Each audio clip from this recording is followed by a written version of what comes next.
tema muito interessante, que vai valer a pena. Vamos esvaziar a nossa mente, tirar tudo que a gente está preocupado, que ainda vai acontecer. Vamos esquecer agora. Durante 1 hora, vamos tentar adquirir conhecimentos novos, porque nós vamos ver pela primeira vez, mas não são novos, são velhos, já existem há 2000 anos. Tudo bem? 2000 anos que essas novidades chegaram, e a gente está aprendendo ao longo do tempo, está lembrando. Novamente Jesus nos convida para trabalhar. Será que a gente está pronto para esse trabalho? Vamos ver. É com muita alegria que eu volto ao Suave Caminho. Já tinha muito tempo que eu não vim aqui, porque várias coisas aconteceram, a vida da gente vai mudando e às vezes eu não tem tempo, né? Eu já mudei essa palestra 3 vezes, era em setembro, passou para outubro, agora cheguei em novembro. Mas falei, eu tenho que ir lá, eu preciso rever os meus amigos, que eu gosto muito daqui, eu vinha muito aqui com o Vladimir, lá do Amor e Caridade, a gente fazia muita palestra aqui. Então, agora eu venho com o Cristiano, que veio comigo, está vindo mais do que eu. Como pode? Então vamos estudar, vamos lá. Nós vamos começar estabelecendo uma relação entre o Evangelho e a ciência. Pode, numa visão apressada, uma tarefa impossível sem sentido. A própria ciência já pensou assim, no tempo da vigência do paradigma mecanicista, que embasou o chamado materialismo realista. Materialismo realista? Século XIX, século das luzes, século em que a espiritualidade envia vários missionários à Terra para a evolução do planeta. O planeta precisava dar um passo adiante. Então vieram vários missionários da área da filosofia, da ciência, da religião, encarnaram e começaram a dar um gigantesco passo na evolução. Inclusive, a nossa doutrina também chega no século XIX. 1857, Kardec publica o Livro dos Espíritos. Mas a ciência era materialista. Ela estava se afastando de Deus. Mas o que é materialismo realista? Materialismo é o tipo de fisicalismo que sustenta que a única coisa o qual se pode afirmar a existência é a matéria. Que, fundamentalmente, todas as coisas são compostas de matéria e todos os fenômenos são resultado de interações materiais. Que a matéria é a única substância. Está certo isso? Não é bem assim. E hoje? Como é que funciona hoje? Hoje já estamos no século XXI. Passaram-se mais de 100 anos. Como que a gente vê essa ciência? Hoje, entretanto, para quem tem olhos de ver e ouvidos de ouvir, é bem outra a realidade. O paradigma quântico relativista, no terreno da filosofia da ciência. Pensar sobre ciência, um pouco mais além, trouxe abertura para uma nova concepção do homem e do mundo, retirando a substância da matéria. Como assim? Como assim? Tirando a substância? Matéria não tem substância? Como é que funciona isso? Vamos ver? Emmanuel diz o seguinte: cada corpo tangível é um feixe de energia concentrada. Então, o corpo tangível, isso aqui é o quê? Energia concentrada. O meu corpo, então, é energia concentrada. A matéria é transformada em energia e esta desaparece para dar lugar à matéria outra vez. Então, energia, matéria é energia concentrada. Onde está isso? Prefácio do livro Domínios da Mediunidade. Esta é a informação de Emmanuel. Por que ele falou isso? Vamos ver. Químicos, físicos, geômetras, matemáticos, erguido à condição de investigadores da verdade, são hoje, sem o desejarem, sacerdotes do Espírito. Porque, como consequência de seus porfiados estudos, o materialismo e o ateísmo serão compelidos a desaparecer por falta de matéria. A matéria desapareceu. Se tudo era matéria, se ela não existe mais, deixou de existir. Aquele materialismo vai ter que acabar. Porque já sabemos que a matéria é energia concentrada. Vamos lá. Durante muito tempo achava-se que a menor partícula de uma célula, o átomo, era feito de matéria. Durante muito tempo foi assim. Depois descobriram que, na verdade, a maior parte de um átomo é o vácuo. Então, achava-se que o núcleo, que é muito pequeno, fosse material. Essa ideia caiu por terra quando, através do uso de microscópios eletrônicos muito potentes, verificou-se que o núcleo de um átomo é apenas energia condensada, não é matéria. Ué, então o Emmanuel estava certo? Estava certo. A ciência então descobre que a matéria é energia condensada. Até aí a gente está falando só de ciência. Tudo bem? Então vamos lá. Criação. A criação ocorre no sentido do mais sutil para o mais denso. Então, do menor, da coisa bem diáfana até a coisa mais densa, que é o próprio planeta. Pergunta 38 do Livro dos Espíritos. Como criou Deus o universo? Está lá a resposta.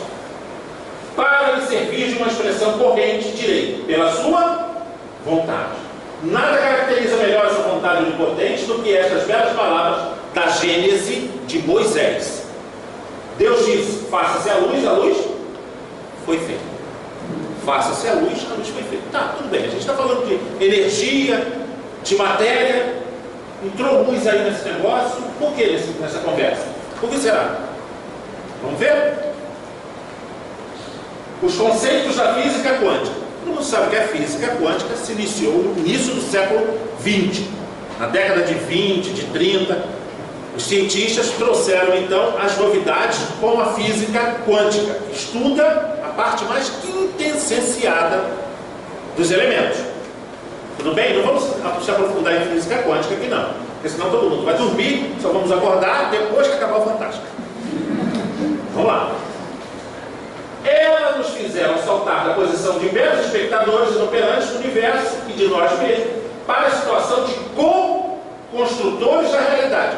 Quem constrói a nossa realidade? Deus? Nós mesmos. Ah, somos nós mesmos. Co-construtores da realidade. Digo aqui mesmo daquilo que chamamos de realidade objetiva. O que diz a física quântica a respeito da criação através da teoria das supercordas?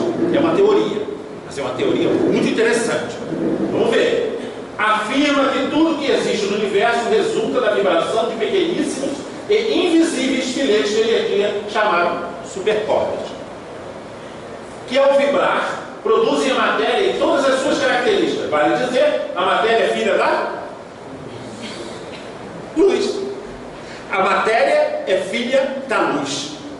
Tá certo então, Moisés? Deus disse, faça-se a luz. E a luz foi feita. Tudo foi feito. Porque se a matéria é filha da luz, tudo foi feito. Tá complicado, gente? Até aí tudo bem? Mas vamos complicar mais um pouquinho, tá? Vamos lá. Supercordas. As supercordas são energias eletromagnéticas, vibrando em 11 dimensões. E energia eletromagnética é luz. Luz. Energia eletromagnética é luz.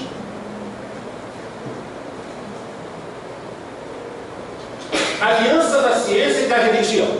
A ciência e a religião são as duas alavancas da inteligência humana. Uma revela as leis do mundo material e a outra do mundo moral. Moral. Religião, fala-se de moral. Vamos lá. São chegados os tempos em que os ensinamentos do Cristo têm de ser completados, em que o véu, intencionalmente lançado sobre algumas partes desse ensino, tem de ser levantado, em que a ciência, deixando de ser exclusivamente materialista, tem de levar em conta o elemento espiritual.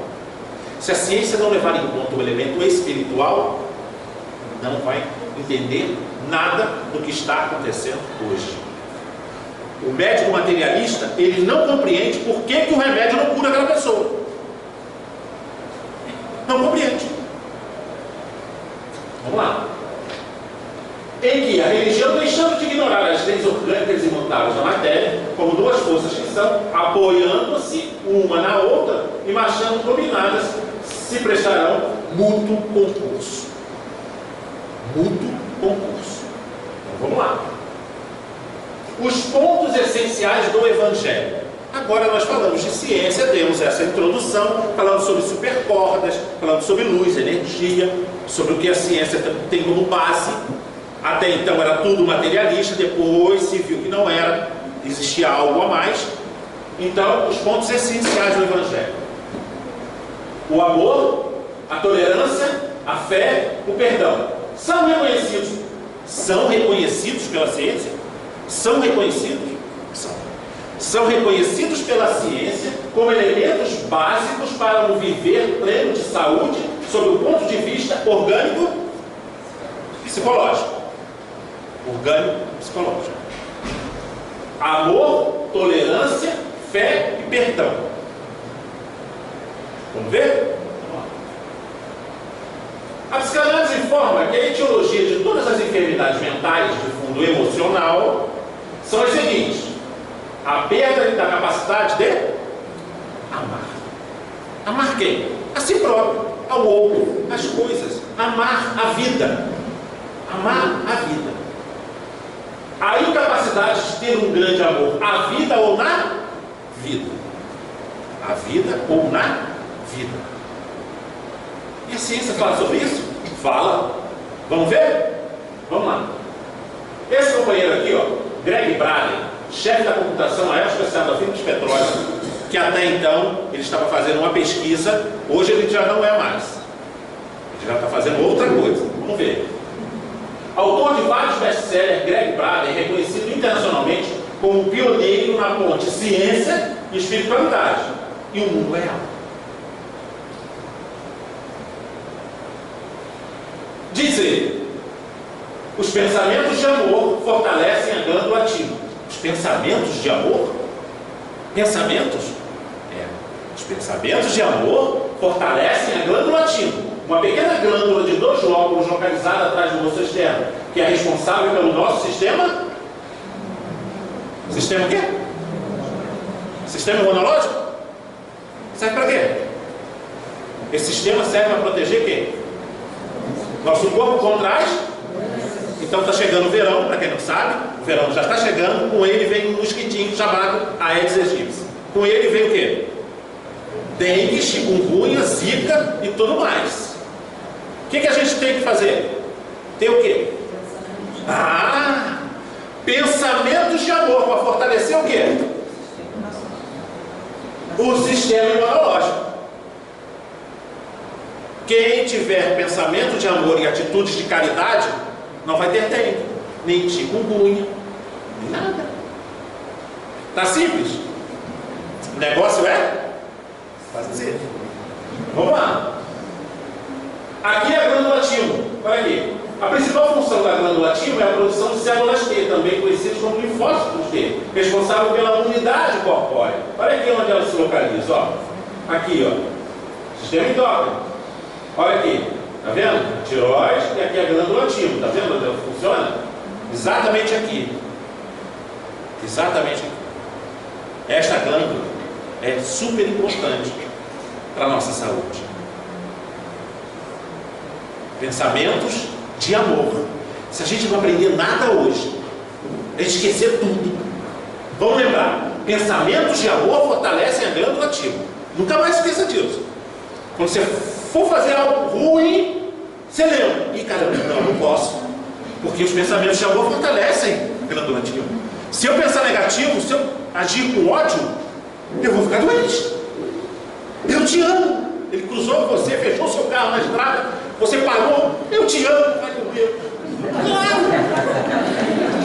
Claro! Por que eu vou xingar ele? Por que me esganar ele? Não, pensamentos de amor fortalecem a glândula timo.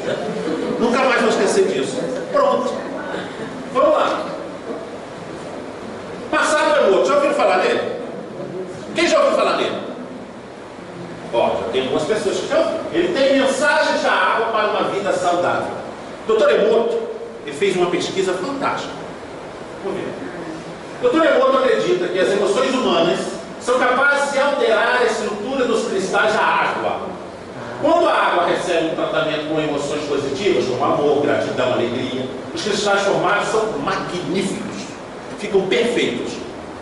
Já quando o tratamento é feito com o envio de emoções negativas, raiva, ódio, rancor, os cristais formados são irregulares. São irregulares, são horríveis. Vamos ver? Vamos ver. Ódio, olha lá. Olha como é que é. Horrível, né? Totalmente irregular, parece um monte de micróbio. Amor, olha que lindo. Parece uma flor. Isso, emoções. Palavras positivas, olha que lindo. Fantástico.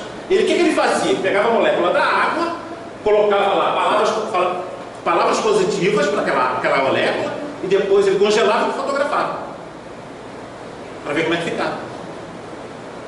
Aqui, palavras negativas. Olha aqui, palavras.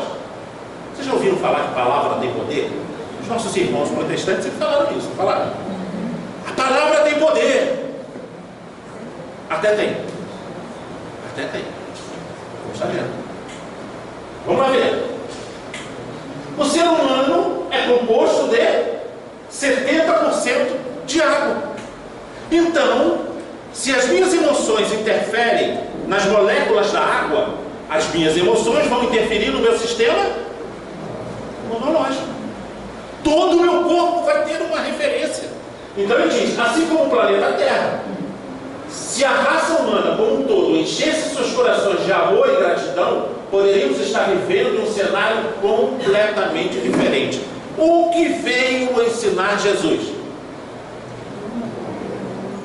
O amor. Ele veio ensinar alguma religião? Ele falou, ó, você vai ser espírita, vai ser católico, vai ser protestante, você ir atrás vai ser nada, vai parar um tempo, depois você vai... É isso mesmo? Não. Ele veio ensinar amor. Amor. Sempre o amor em primeiro lugar. Né? O que ele diz? Amai-vos uns. Exatamente. Então está lá. Jesus veio ensinar. Amai-vos uns aos outros. É o caminho para uma humanidade saudável e fraterna. Capaz de criar uma sociedade sem ódios, livre das consequentes calamidades causadas por sua prática, a prática do ódio. Não é isso que nós estamos vendo hoje? O ódio destrói a própria humanidade. O ódio. Aí o Trump ganha nos Estados Unidos.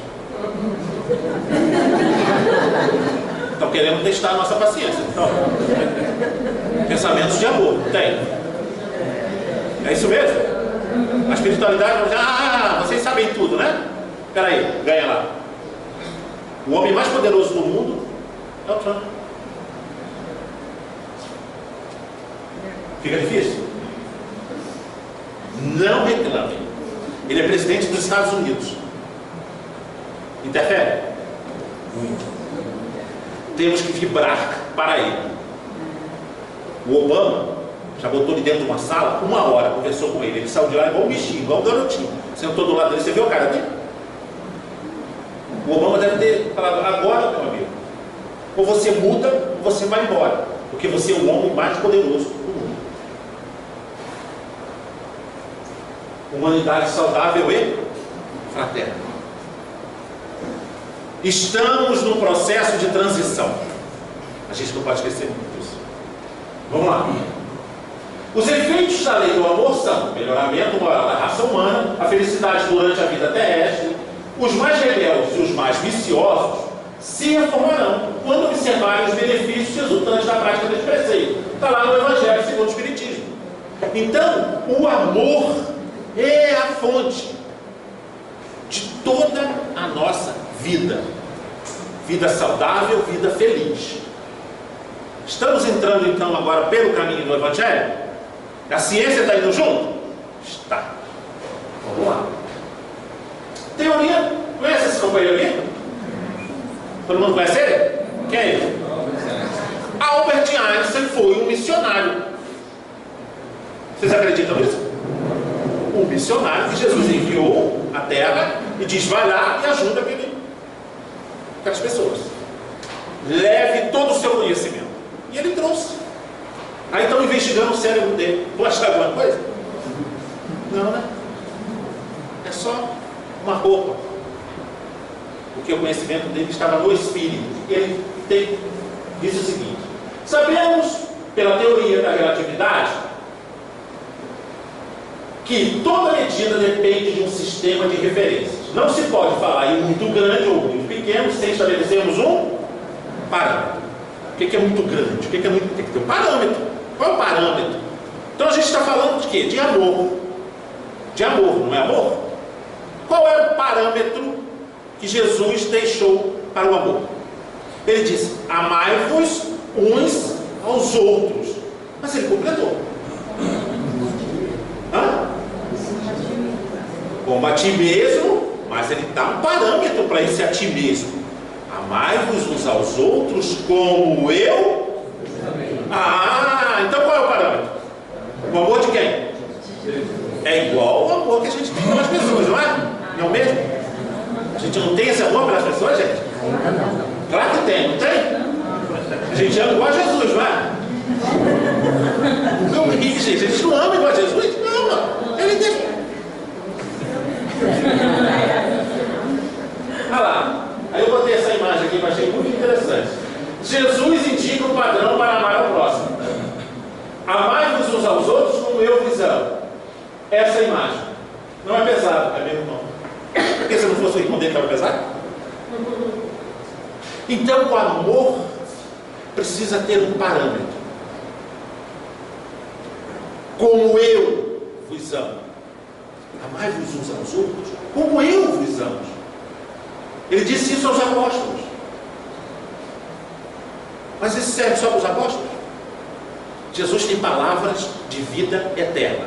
Tudo o que ele falou e fez é para o universo inteiro. Não era só para aquele povo hebreu, não era só para os apóstolos, não era só para aqueles que procuravam ele. Era para o universo inteiro. Porque ele era um Cristo. Quando ele veio à terra, ele já era Cristo. Sabe que ele sabia alguma coisa? Quando da formação do planeta, há 4,5 bilhões de anos, ele já era um Cristo. Quando ele veio à terra, então, será que ele já era evoluído? Será que ele tinha alguma coisa para ensinar? A maior mente, o nosso guia e modelo, porque foi perguntado a Kardec: qual modelo que devemos seguir? A resposta é uma das mais simples do Livro dos Espíritos. Qual foi? Jesus. Só isso. Então vamos lá. Psicologia de Jesus. Há um aspecto transcendente sob o ponto de vista da psicologia. É bom saber que quem não se ama não pode amar ao outro. Primeiro você tem que amar a si. Depois, este amor você vai levar para o outro. Daí entendemos, buscamos uma coordenação causa-consequência. Causa-consequência. Está aí tudo bem? Tudo bem. Então vamos lá. Quem desrespeita o semelhante não respeita a si? Aí eu botei aquela imagem ali. Um aborígene da Austrália. Somos todos visitantes deste tempo, deste lugar. Estamos só de passagem. O nosso objetivo é observar, crescer e amar.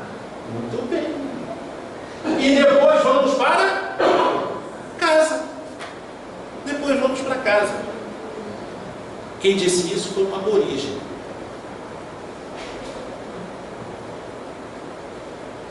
Estamos atrás ou à frente do aborígene? Vamos lá. O Evangelho. O Evangelho é a predicação do amor, de seu fruto, que é a caridade, e de seu refazimento, quando necessário, que é o perdão. O que é a caridade? A caridade é o amor em movimento.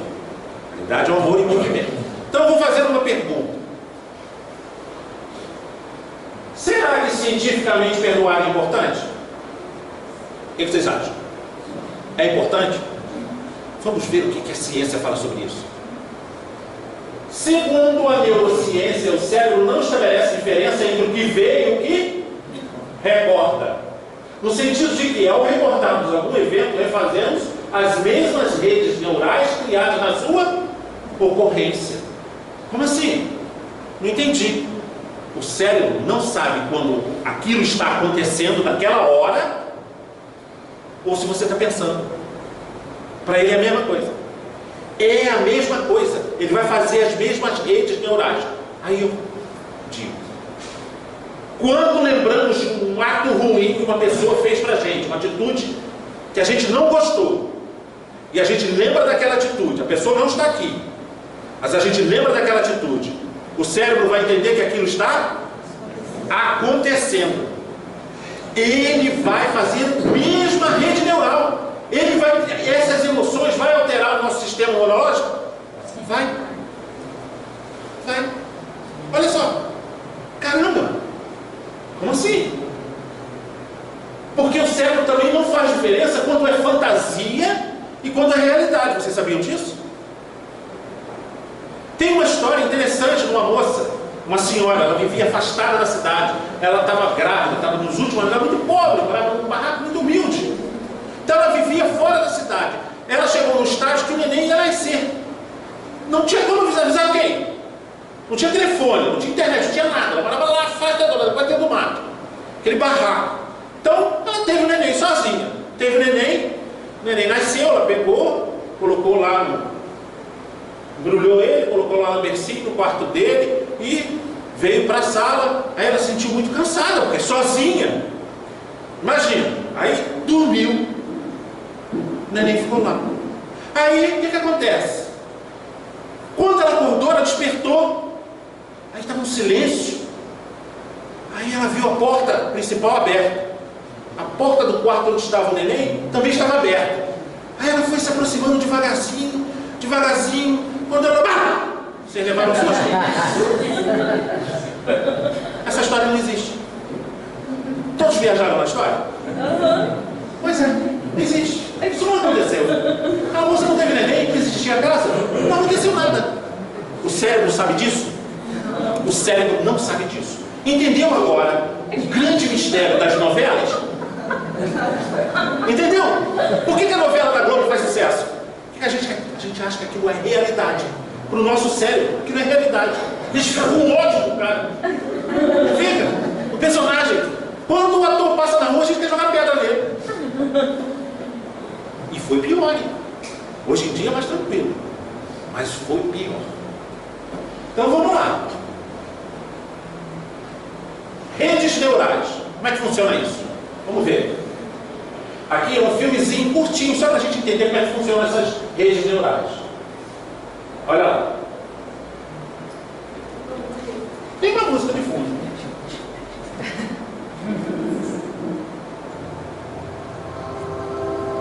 Olha lá. Essas redes, a gente está lembrando. Não está acontecendo não, a gente está lembrando. Aí o cérebro identifica isso como realidade.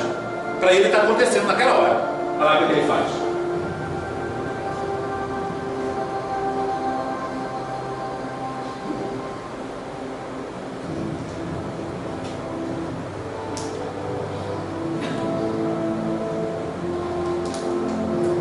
Está vendo a sinapse ali? Olha lá. A sinapse vai fazendo uma rede de conexões que é enorme no nosso cérebro. E isso tudo está interferindo no nosso corpo.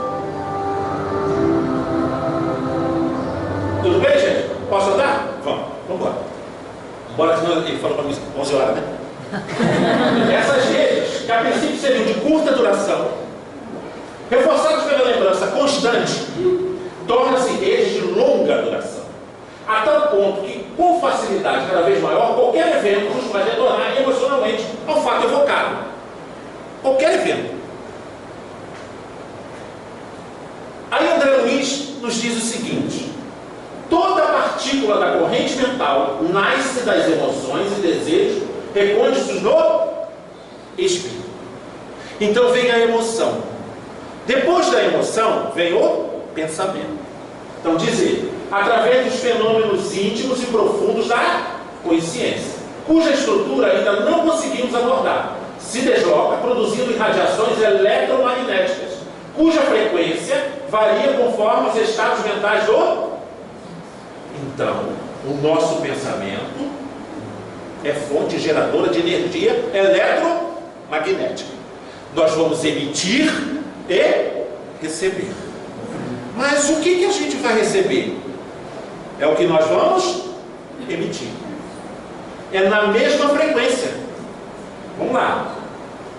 Circuito emoção célula.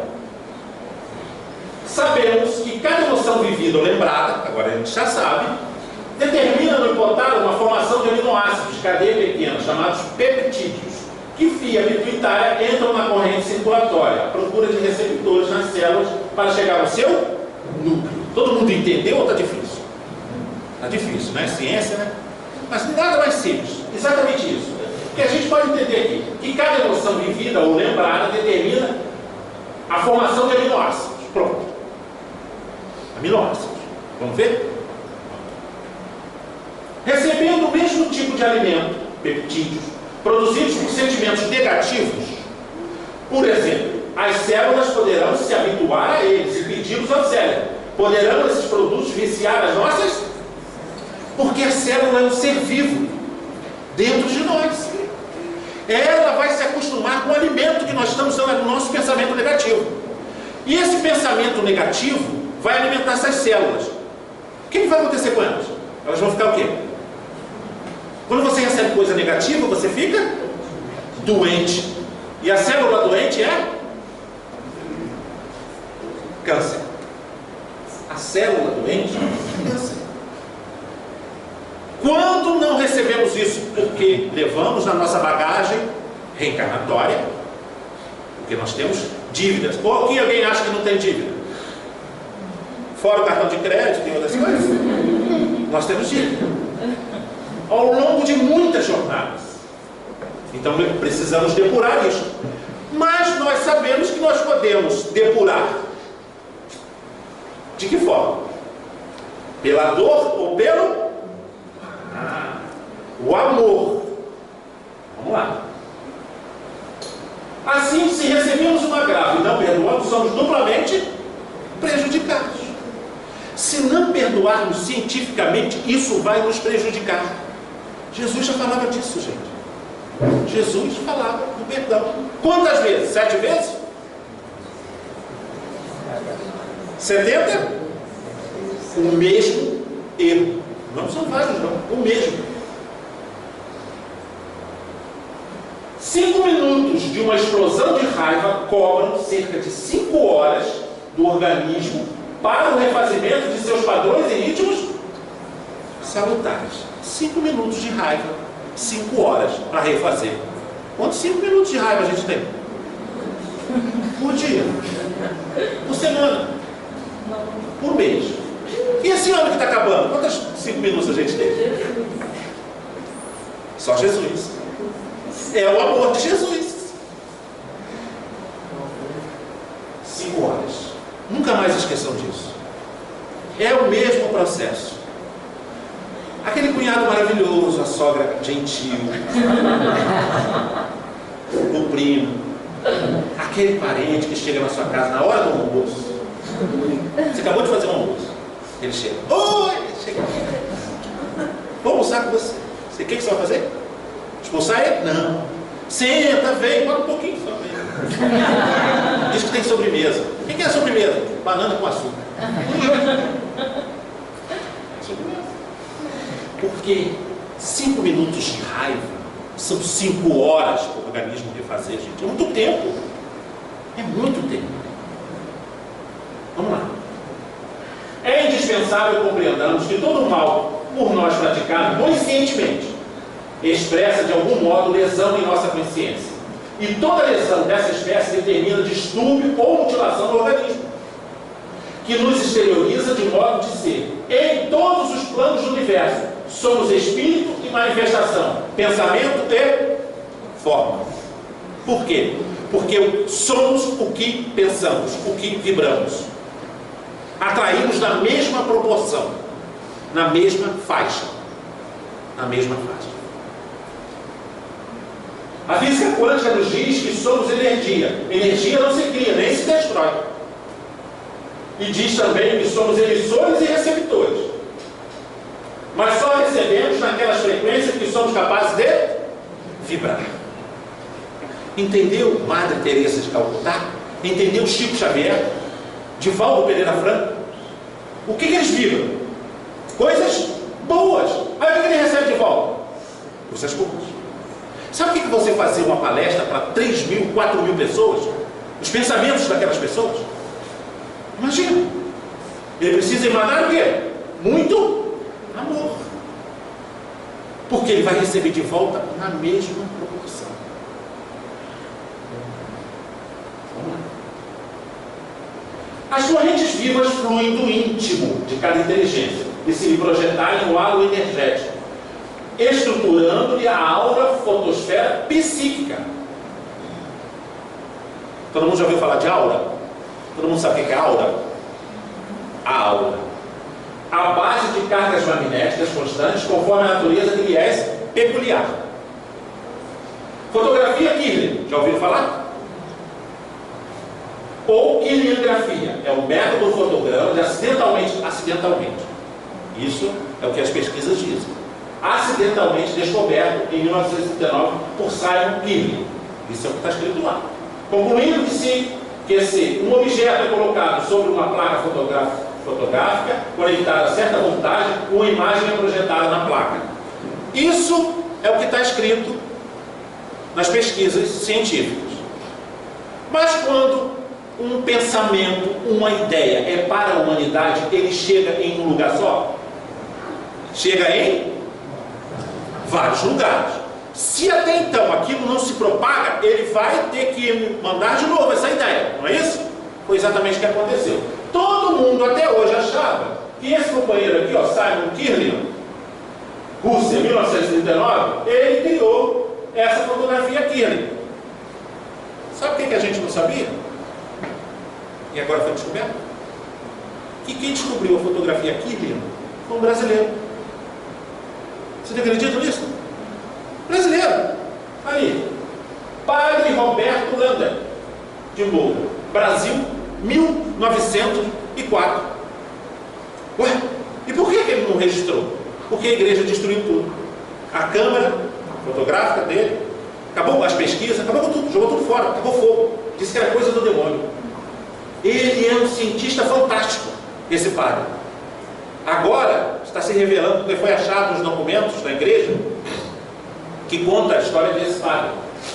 Ele, pela primeira vez, trouxe a fotografia Kirlian, falando da áurea, da energia eletromagnética que envolve o corpo humano. Gente, em 1904. Aí teve que se passar quantos anos? Até 1939?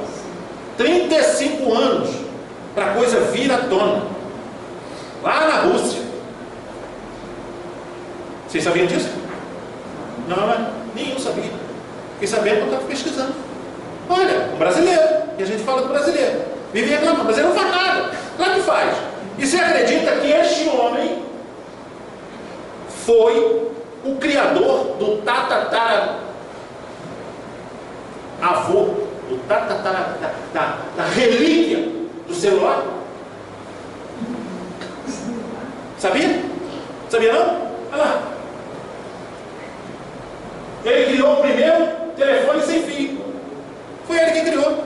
Aí ele registrou, aí dessa vez ele registrou. Foi lá nos Estados Unidos, aqui, recebeu a patente e registrou o telefone. Ele falou, não, você vai registrar. Vai que no futuro tem uma coisa interessante.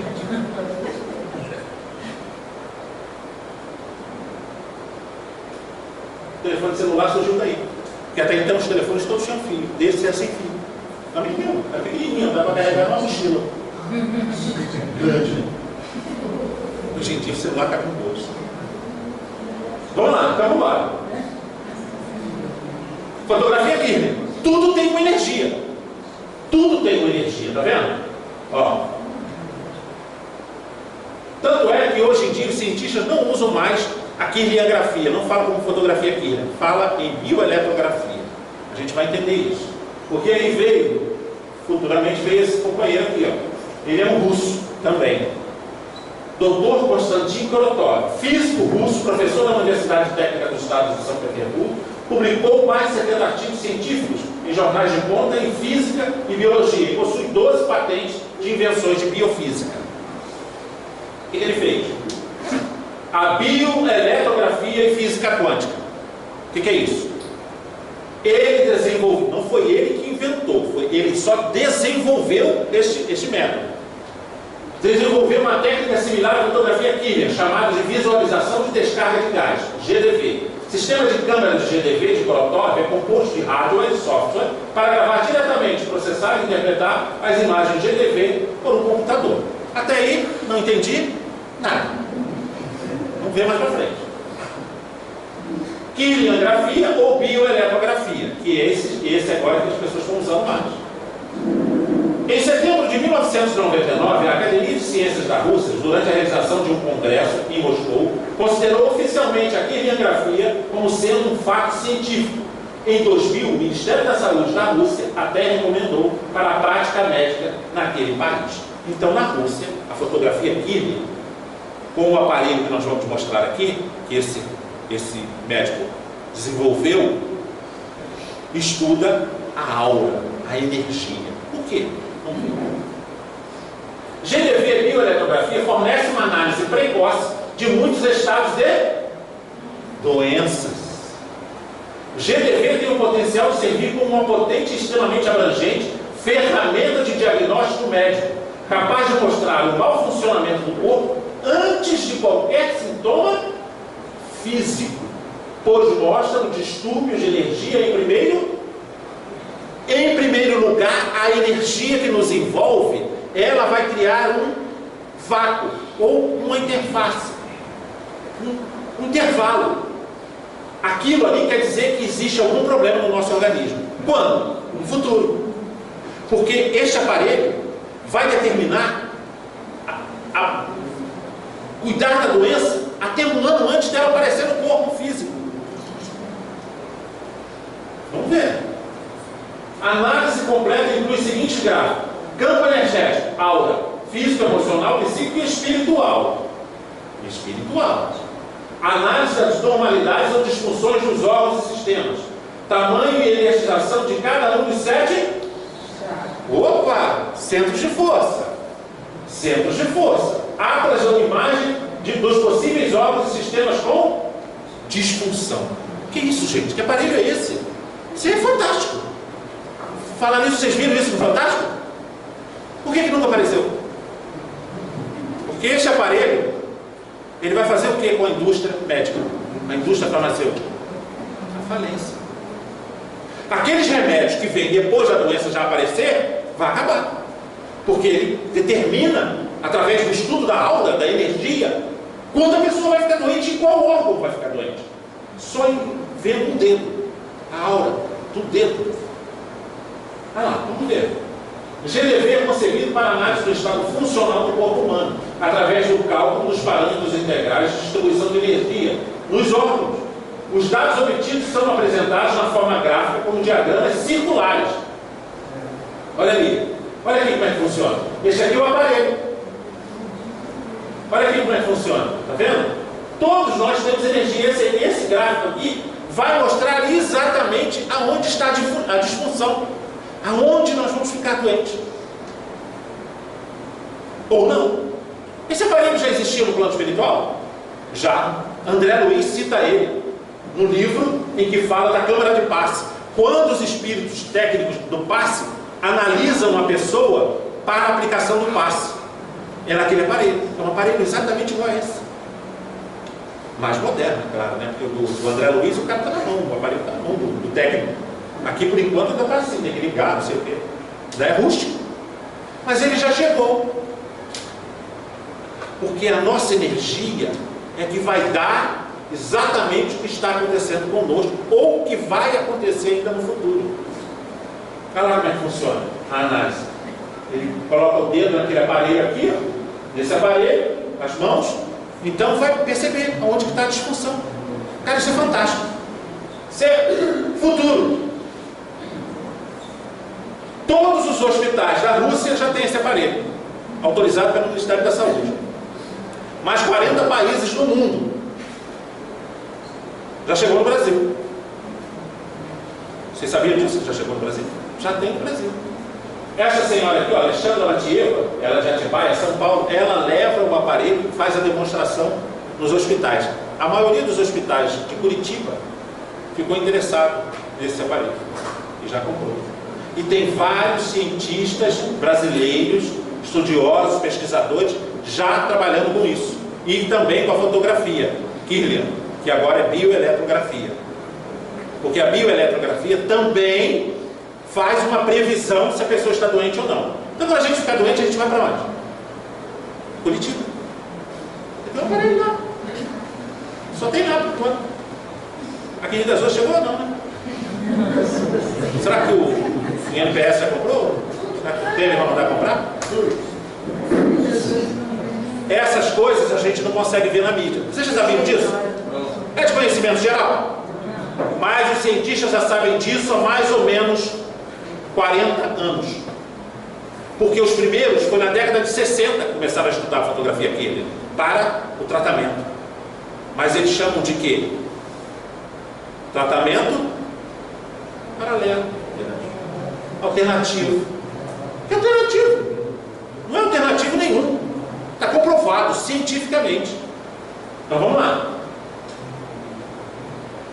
Korotov tem inúmeras experiências efetuadas com médiuns em que demonstra que a energia curativa dos médiuns altera as características da água, bem como podem contribuir para o restabelecimento da saúde dos doentes. Ele não veio ao Brasil, não veio em nenhuma casa espírita, veio? Não, porque eles não iam saber que existe passe, já existe água fluidificada há muito tempo. Ele faz essa experiência por conta dele, lá na Rússia. Por conta dele. Olha o quanto a doutrina espírita está adiante. Perceberam? Interessante, achei isso interessantíssimo. Fiquei feliz. Nós temos que ficar felizes. Porque o nosso tratamento na casa espírita é um tratamento o quê? Do futuro. Do futuro. A importância da fé. Quanto mais acreditarmos em nossas possibilidades, mais a desenvolveremos. Pois o pensamento é uma forma poderosa de energia. E maior será a nossa fé se persistir e se reforçar no encontro com a razão. Razão. O que diz a fé do Espírita? É uma fé raciocinada. O que é isso, fé raciocinada? A gente compreende o porquê estamos passando por aquele problema. Por que ficamos doentes? Culpa de quem, na maioria das vezes? Da nossa mente, de nós mesmos, da nossa falta de amor. A fé é um complemento. E nós vamos ver exatamente isso. Um vídeo em que fala da fé. Será possível nós nos curarmos pela fé? Vamos ver? Vamos. A Rede Globo não passa só coisa ruim não. Às vezes o jornal passa uma coisa muito interessante. Vamos ver.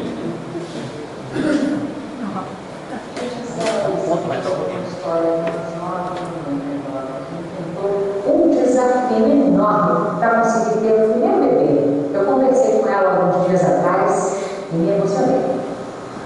Então, tendo esse bebê bochechudo, sorridente, muito fofo nos braços da mãe, o Enzo cresce forte e saudável porque ela não desistiu dele.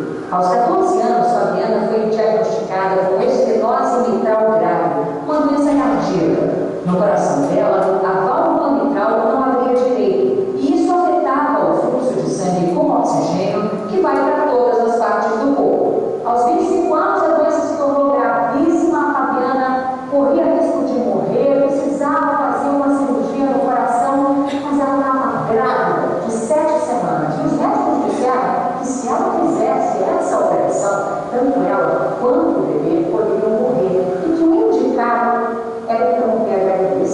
A Fabiana não teve dúvidas, ficou pé, se for fazer o aborto, nesses casos é permitido, e a médica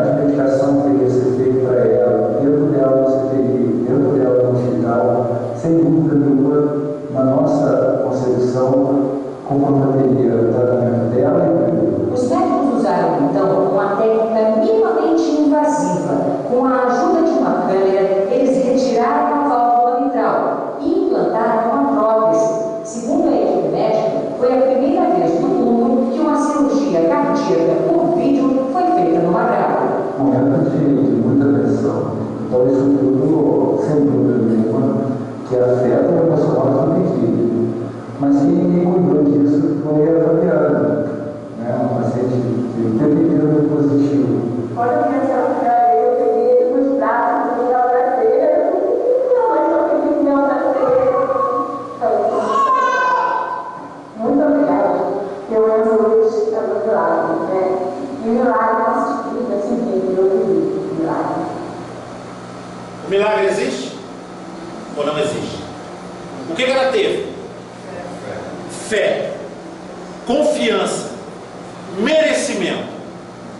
Então, ela agregou isso tudo com a equipe médica encarnada e a desencarnada. Era para ela fazer a cirurgia com uma técnica que nunca foi feita no mundo. Deu tudo certo? Hã? Olha a cara do tudo certo.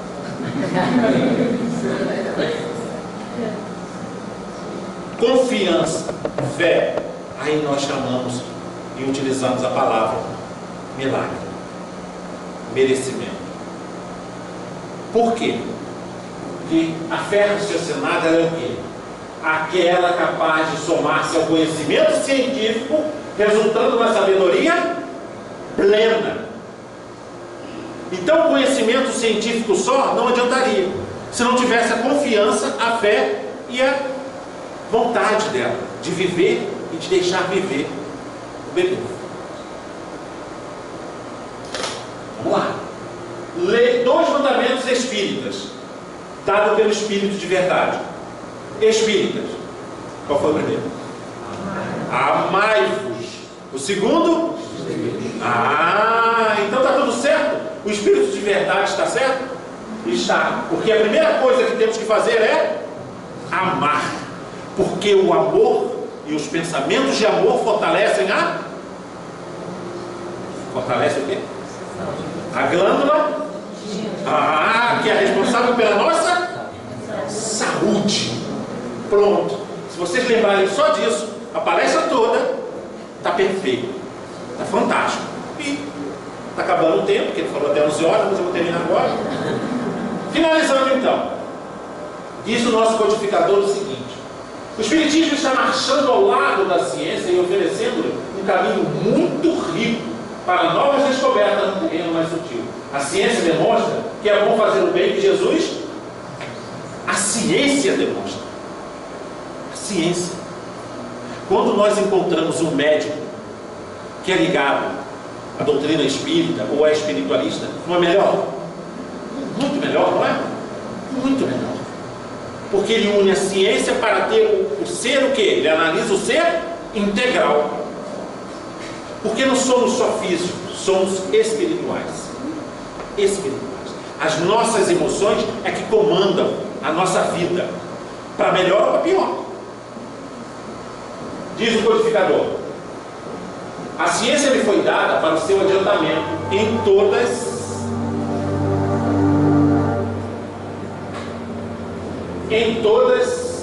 as coisas. Ela, porém, não pode ultrapassar os limites que Deus estabeleceu. Quanto mais consegue o homem penetrar nesses mistérios, tanto maior admiração lhe deve causar o poder e a sabedoria do Criador. Porque a gente sempre ouvia: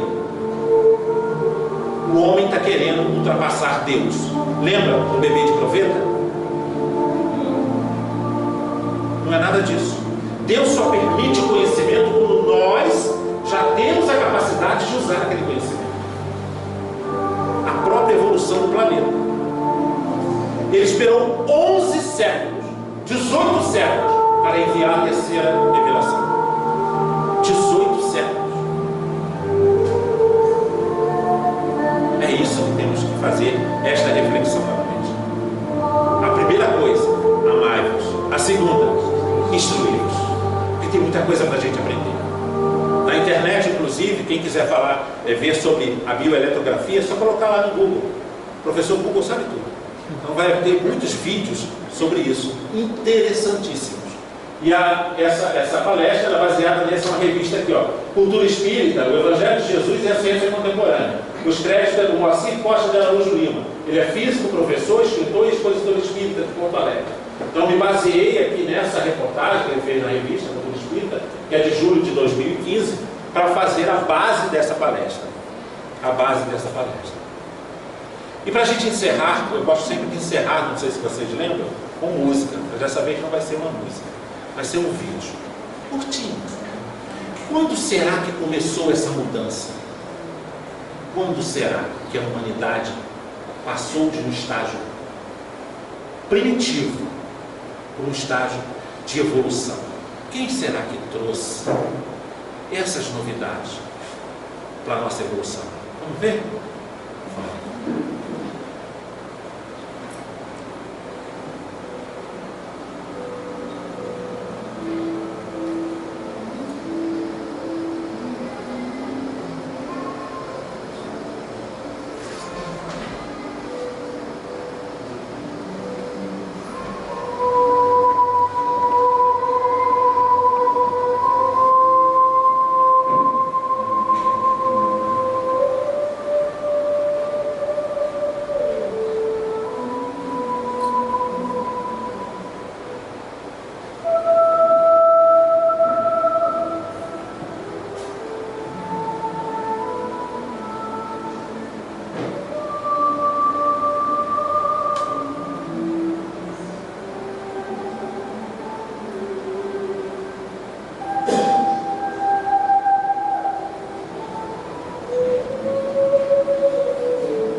Ali começou a história que mudou o mundo.